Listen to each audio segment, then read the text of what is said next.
નમસ્કાર વિદ્યાર્થી મિત્રો, હું Kanji Thakkar from pioneer school, ધોરણ 7 વિષય ગણિત, ચેપ્ટર નંબર 1 પૂર્ણાંક સંખ્યાઓ, વિડીયો નંબર 8 માં આજે આપણે મળીએ છીએ. તો વિડીયો નંબર 8 માં આપણે જે નવા ટોપિક સાથે મળીએ છીએ કે પૂર્ણાંક સંખ્યાઓના સરવાળા અને બાદબાકી વિશેના ગુણધર્મો. તો જોઈએ કે પૂર્ણાંક સંખ્યાઓના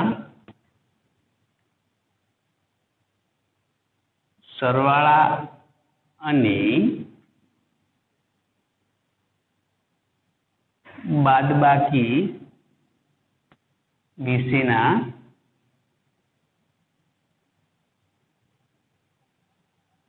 ગુણધર્મો.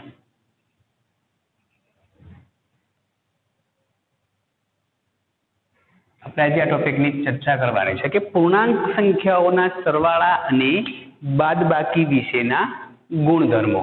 એમાં પહેલો ગુણધર્મ છે સમૃદ્ધતાનો ગુણધર્મ.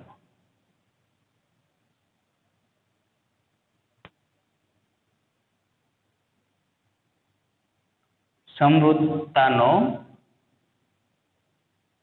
ગુણધર્મ. સમૃદ્ધતાના ગુણધર્મમાં જોઈએ પહેલા સરવાળા વિશેનો સમૃદ્ધતાનો ગુણધર્મ. તો પહેલા છે સરવાળા વિશે સમૃદ્ધતા.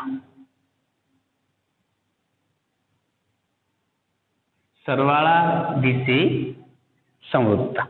તો આપણે જોઈએ કે સરવાળા વિશે સમૃદ્ધતા વિશે જોઈએ તો કે પહેલા જોઈએ પૂર્ણ સંખ્યા. તો જોઈએ આગળ કે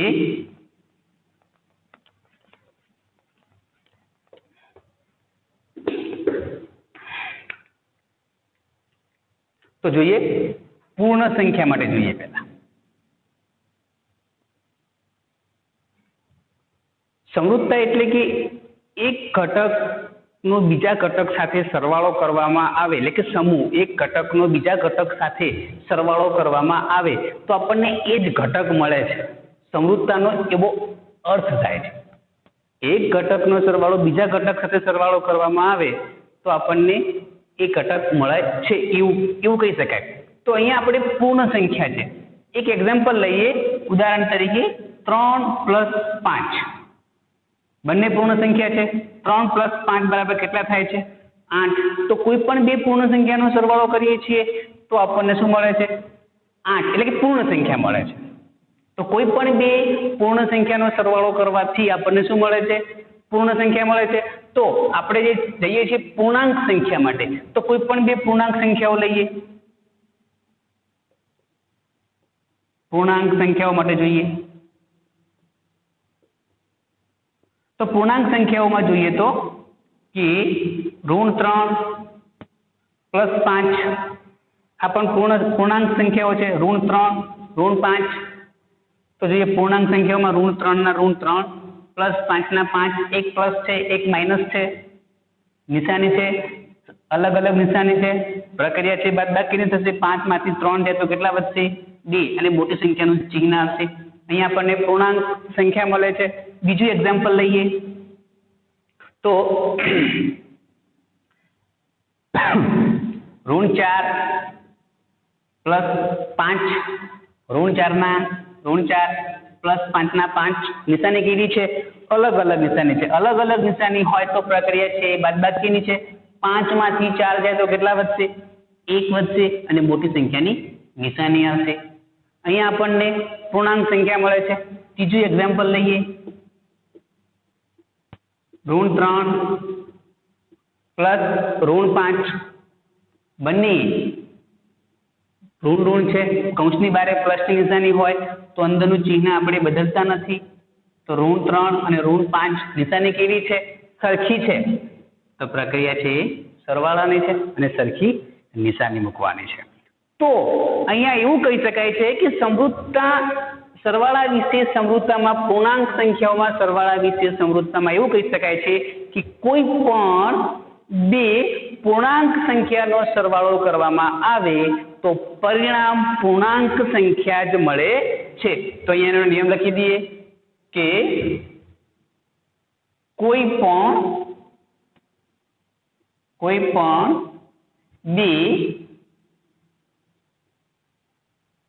પણ બે પૂર્ણાંક સંખ્યાનો સરવાળો કરવામાં આવે તો કોઈ પણ બે પૂર્ણાંક સંખ્યાનો સરવાળો કરવામાં આવે તો પરિણામ પૂર્ણાંક સંખ્યા જ મળે છે. તો કોઈ પણ બે પૂર્ણાંક સંખ્યાનો સરવાળો કરવામાં આવે તો પરિણામ આપણને શું મળે છે? પૂર્ણાંક સંખ્યા મળે છે. જે આપણે 3 એક્ઝામ્પલમાં સાબિત કર્યું છે કે કોઈ પણ બે પૂર્ણાંક સંખ્યાનો સરવાળો કરવામાં આવે તો આપણને પૂર્ણાંક સંખ્યા મળે છે. આવું પણ પૂર્ણ સંખ્યા માટે પણ થાય છે અને પૂર્ણાંક સંખ્યા પણ માટે થાય છે. તો હવે જોઈએ બાદબાકી વિશે સમૃદ્ધતા. તો બાદબાકી વિશે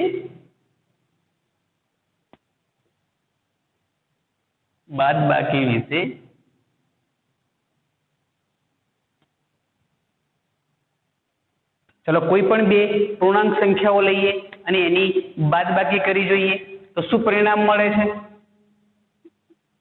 ઉદાહરણ તરીકે કોઈ પણ બે પૂર્ણાંક સંખ્યા લઈએ એની બાદબાકી કરીએ. -3 ઓછા કૌંસમાં -5. અહીંયા -3 ના -3 છે તો કૌંસની બારે નિશાની માઇનસની હોય તો અંદરનું ચિહ્ન બદલે છે એટલે કે અંદર પ્લસ થશે. -3 +5 નિશાની કેવી છે? અલગ અલગ છે. અલગ અલગ નિશાની હોય એટલે પ્રક્રિયા કેવી થશે? બાદબાકીની થશે. 5 માંથી 3 જાય તો કેટલા વધશે? 2 વધશે અને મોટી સંખ્યાની નિશાની આવશે. અહીંયા પણ આપણને પૂર્ણાંક સંખ્યા મળે છે. હવે આગળ જોઈએ, બીજું એક્ઝામ્પલ લઈએ કે -3 ઓછા કૌંસમાં +5. અહીંયા પ્લસની નિશાની મૂકીએ અને જો ના હોય કોઈ નિશાની તો આપણે પ્લસ સમજીએ છીએ. તો અહીંયા -3 છે, કૌંસની બારે નિશાની માઇનસની છે તો અંદરનું ચિહ્ન બદલશે એટલે કે અંદર પ્લસ છે તો થશે માઇનસ. બંને નિશાની કેવી છે? સરખી છે. સરખી નિશાની હોય તો શું થશે? પ્લસ થશે. તો અહીંયા આપણે બાદબાકી પણ કરીએ છીએ તો પણ પરિણામ શું મળે છે? પૂર્ણાંક સંખ્યાઓ મળે છે. તો એવું કહી શકાય કે કોઈ પણ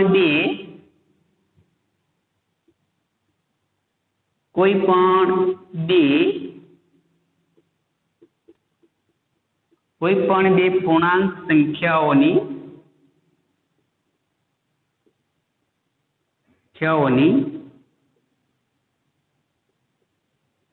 બાદબાકી કરવામાં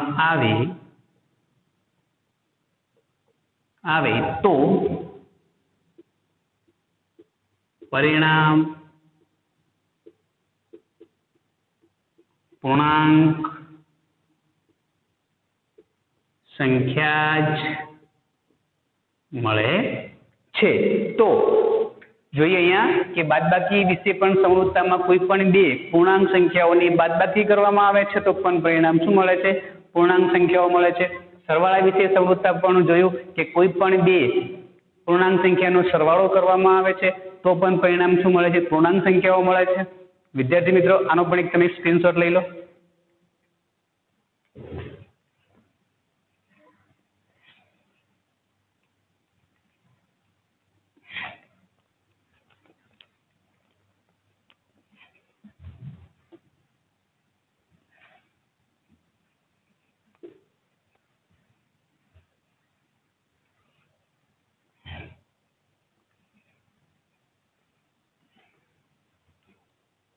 હવે આગળ જોઈએ ગુણધર્મ નંબર 2, ક્રમનો ગુણધર્મ.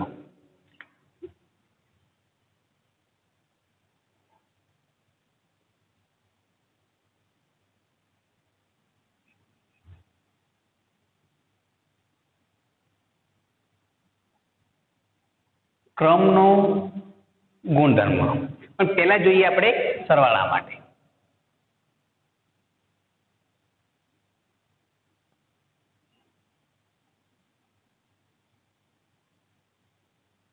સરવાળા માટે ક્રમનો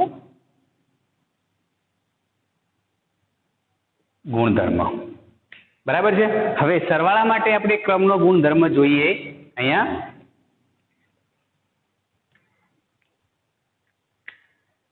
તો ક્રમનો ગુણધર્મ એટલે કે કોઈ બે પૂર્ણાંક સંખ્યાઓ લઈએ અને એના ક્રમ ઉલટસુલટ કરીએ. એટલે કે પહેલા કોઈ સંખ્યા લખીએ, બે સંખ્યાઓ લખીએ. અહીંયા જુઓ કે 3 + 5 આ બે પૂર્ણાંક સંખ્યાઓ લખી છે આપણે. હવે 3 + 5 કેટલા હશે? સરવાળો 8 થાય છે. હવે હું ક્રમ બદલું એટલે કે 5 ને આગળ લાવું અને 3 ને પાછળ લઈ જાઉં છું. તો જુઓ અહીંયા 5 + 3 તો પણ પરિણામ શું મળ્યું છે? સરખું મળ્યું છે. અહીંયા ક્રમ ઉલટા એક બીજા એક્ઝામ્પલથી જાણીએ છીએ. તો -3 અને +5.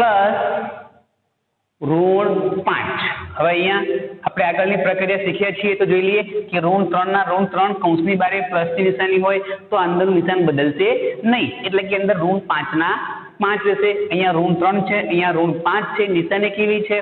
સરખી છે. તો જો સરખી નિશાની હોય તો પ્રક્રિયા છે એ કેવી છે? સરવાળાની છે. અને સરખી નિશાની મૂકવાની તો 5 અને 3 કેટલા થશે? 8 થશે. હવે હું આનો ક્રમ બદલું કે -5 ને આગળ લઈ જઉં છું. -5 આગળ લઈ લીધા છે અને -3 ને પાછળ મૂક્યા છે. હવે જો અહીંયા -5 ના ઋણ 5 પ્લસ ના પ્લસ કૌંસ, અહીંયા કૌંસમાં -3 ના -3. જો કૌંસની બારે પ્લસ નિશાની હોય તો નિશાની બદલશે નહીં. તો બંને સંખ્યા આગળ સરખી નિશાની છે અને સરખી નિશાની હોય એટલે સરવાળો થશે. અને 5 ને 3 8 અને સરખી નિશાની મૂકવાની છે. અહીંયા મેં ક્રમ બદલ્યા તો પણ પરિણામ કેવું મળે છે? સરખું મળે છે. તો સરવાળા માટે ક્રમનો ગુણધર્મ કહે છે. તો લખીએ આગળ કે કોઈ પણ બે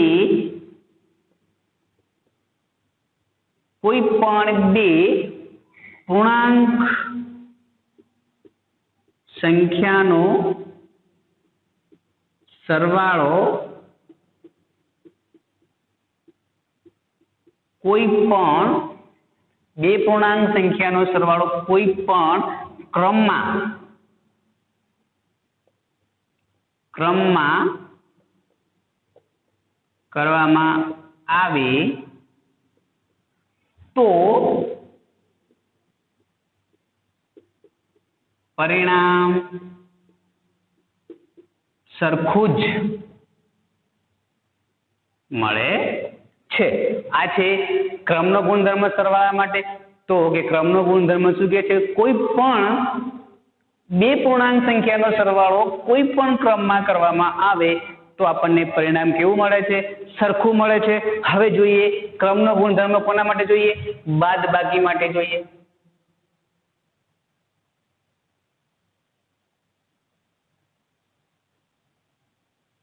બાદબાકી માટે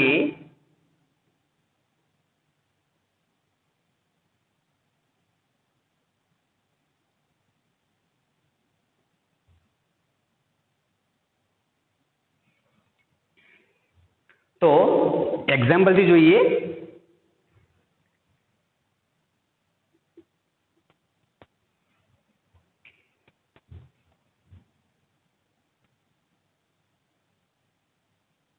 ત્રણ ઓછા કૌંસમાં -5 છે. ઓકે. હવે હું આના ક્રમ બદલું છું એટલે કે -5 ને આગળ લઈ દે. અહીંયા ઓછાના ઓછા આગળ કોઈ નિશાની નથી એટલે કે 3 કેવા છે? એ 3 છે એ ધન છે. ઓકે. હવે આગળ જોઈએ તો 3 ના 3 જો કૌંસની બારે નિશાની માઇનસની હોય તો અંદરનું નિશાન બદલશે એટલે કે 5 થશે. 3 + 5 = 8 થશે. હવે આના માટે જોઈએ અહીંયા ઋણ 5 ના 5 અહીંયા નિશાની શેની છે? માઇનસની છે. અંદર નિશાની શેની છે? પ્લસની છે.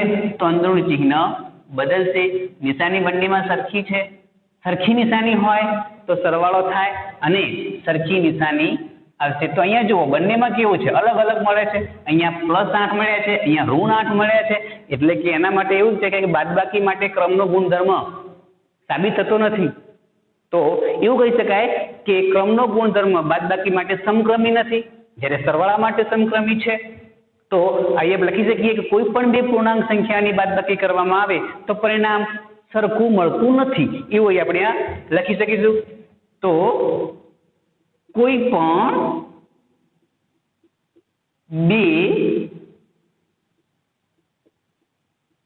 પણ બે પૂર્ણાંક સંખ્યાઓની બાદબાકી કરવામાં આવે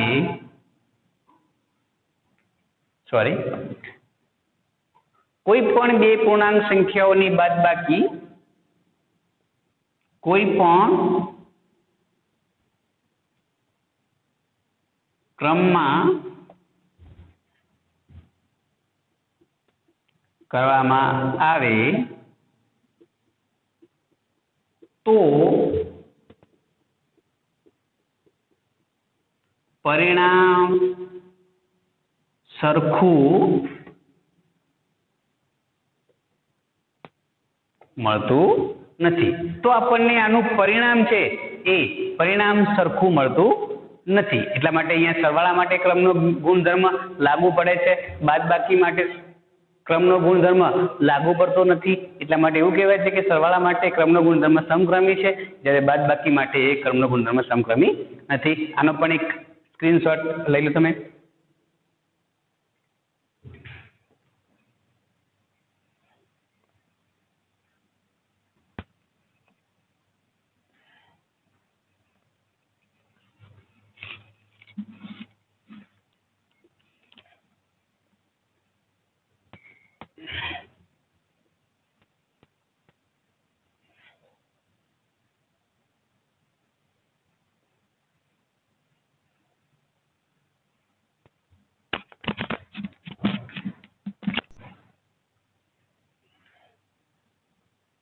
હવે છે આગળ ગુણધર્મ નંબર 3, જૂથનો ગુણધર્મ.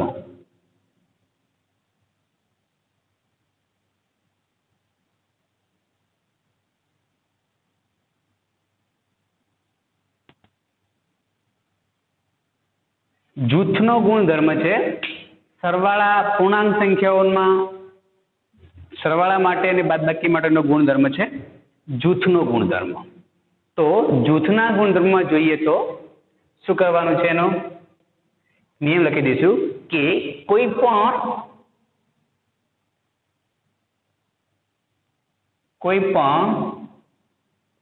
ત્રણ પૂર્ણાંક સંખ્યાઓ લઈ તેમાં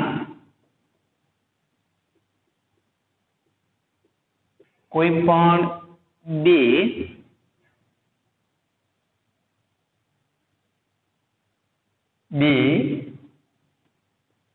પૂર્ણાંક સંખ્યાઓનું જૂથ બનાવી તેમાં ત્રીજી પૂર્ણાંક સંખ્યા ઉમેરતા પરિણામ સરખું મળે છે.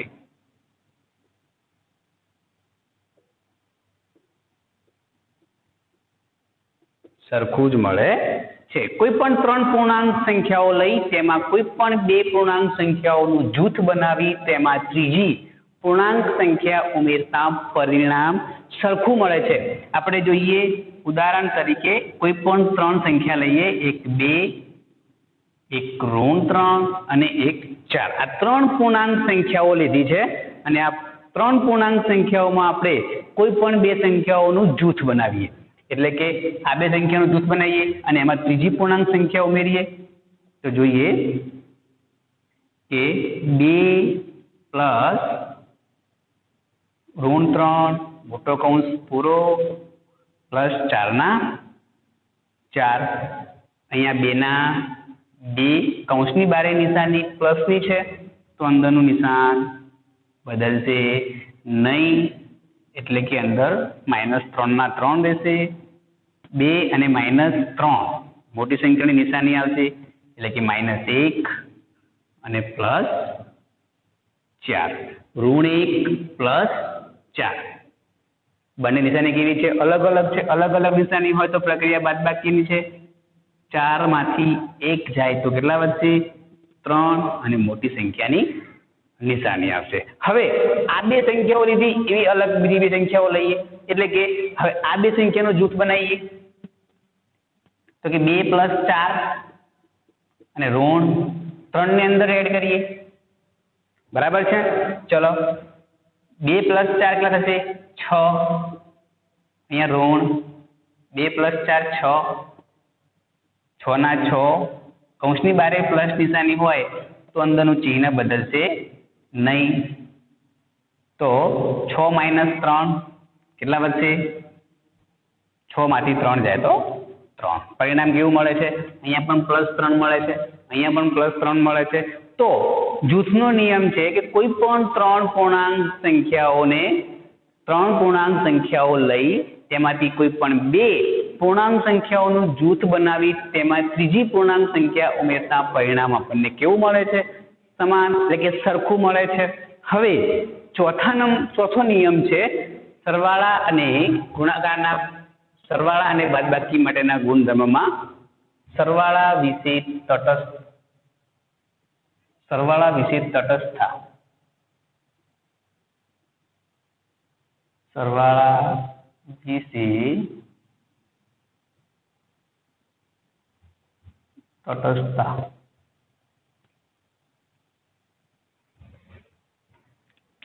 તો સરવાળા વિશે તટસ્થતામાં જોઈએ તો સરવાળા માટેની તટસ્થ સંખ્યા, તો એનો નિયમ છે કે જોઈએ કે કોઈ પણ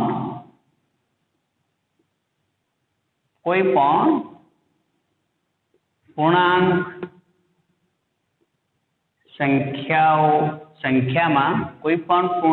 સંખ્યામાં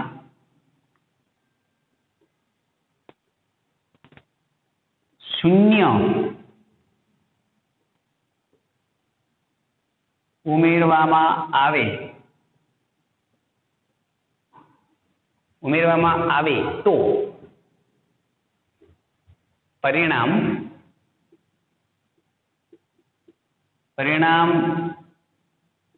એની એજ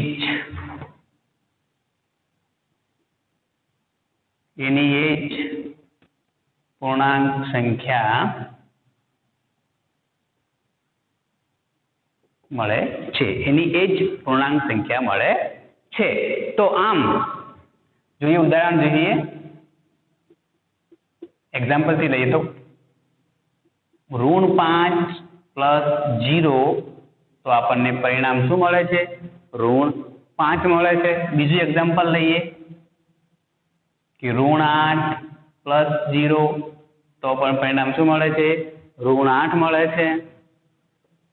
આગળ જોઈએ 0 + ઋણ 9 તો પણ પરિણામ શું મળે છે? પૂર્ણાંક સંખ્યા મળે છે. તો દર વખતે જોઈએ છીએ કે પૂર્ણાંક સંખ્યાને ઋણ 9 મળે છે, તો કોઈ પણ પૂર્ણાંક સંખ્યામાં શૂન્ય ઉમેરવામાં આવે તો પરિણામ એની એ જ પૂર્ણાંક સંખ્યા મળે છે, એટલે એની એ જ સંખ્યા મળે છે. કોઈ પણ ઉમેરવામાં આવે તો એની એ જ આપણને સંખ્યા મળે